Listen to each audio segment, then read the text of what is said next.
आपला या ठिकाणी प्रवास शहापूर देहू ते पंढरपूर असा तब्बल 400 किलोमीटरचा प्रवास आपला झाला असताच आपल्या भजन मंडळाच्या सदस्यांनी व्यक्त केलेला आहे। तब्बल 20 दिवसापासून जास्त आपण दिवस या पायी प्रवासात आहात।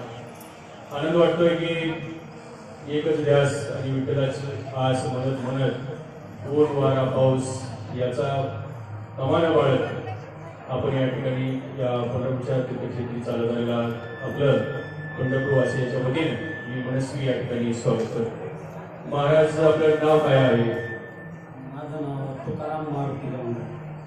ओके ओके ओके आपल्या नावातच संतश्रेष्ठ जगद्गुरू तुकाराम महाराजांचं नाव आहे आणि खऱ्या अर्थानं आपण विणेकरी म्हणून या ठिकाणी चांगली भूमिका निभावलेली आहे। तर असा हा प्रवास करत आपल्याला सकाळी उठल्यापासून ते संध्याकाळी झोपेपर्यंतचा असा हा प्रवास त्याचं काय नियोजन होतं?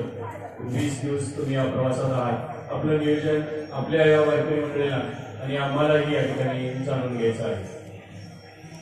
सकाळी 3 वाजता सर्वसाधारणपणे उठावं लागतं। प्रत्येकाला उठल्यानंतर प्रत्येकाने आपलं जो प्राथमिक वगैरे उठून आपल्या सर्व साहित्य वगैरे सगळं व्यवस्थित ठेवून रस्त्याने मार्गक्रमण करताना जे गोष्टांमध्ये सुरुवात होती त्यानंतर मग काकडा चालू होतो। काकडामध्ये विविध प्रकारच्या चाली असतात, तो काकडा चालतो, काकडा सुंदर काकडा चालतो, तो दुपारपर्यंत काकडा चालतो, जेवण होतं।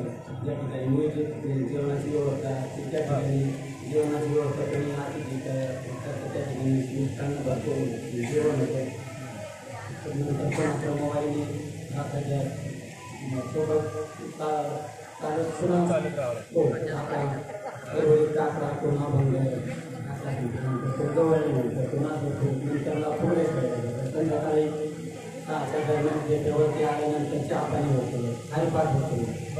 हरिपाठ झाल्यानंतर मग ज्यावेळी तिथून माऊलींच्या घरी समजा निवासाची व्यवस्था आहे त्या ठिकाणी जेवण वगैरे होतं। जेवण वगैरे झाल्यानंतर मग विक्रांती भेटत तर एवढं आहे की याच्यामध्ये घरचं काय आठवत नाही आणि वार कोणता आहे, काय दिवस आहे, काय कळत नाही।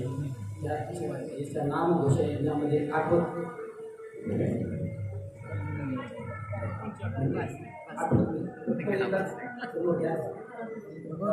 आपण फारच पाहून झालेला आहात की फक्त एकच ध्यास राहिलेला की कधी एकदा या विठ्ठलाच्या चरणी मी जातोय आणि त्याचं दर्शन घेतोय हीच मनात ध्यास राहिलेली असते। म्हणून कोणताही या ठिकाणी प्रापंचिक कार्य कसलेही तुमच्या ध्यानी येत नाही आणि तुम्ही सतत चालत राहिला असता। दुपारी कुठं वाघ पक्षी वगैरे घेतात महाराज येत असतो, अर्धा पाऊण तास आम्हाला आराम करावा लागत असतो। ज्यावेळेस पालखी थांबले जाते, प्रॉब्लेम रस्त्यात थांबले जाते त्याच वेळेस थोडंसं ते बाजूला जायचं चालतं, रस्ते सोडून थोडंसं पाऊण पोस्टी घ्यायची आणि पुन्हा रथ क्रमांक झाल्यानंतर क्रमाला लागल्याच्या नंतर पुन्हा आपण आपला नंबरला यायचं, काय तो कार्यक्रम चालू आहे।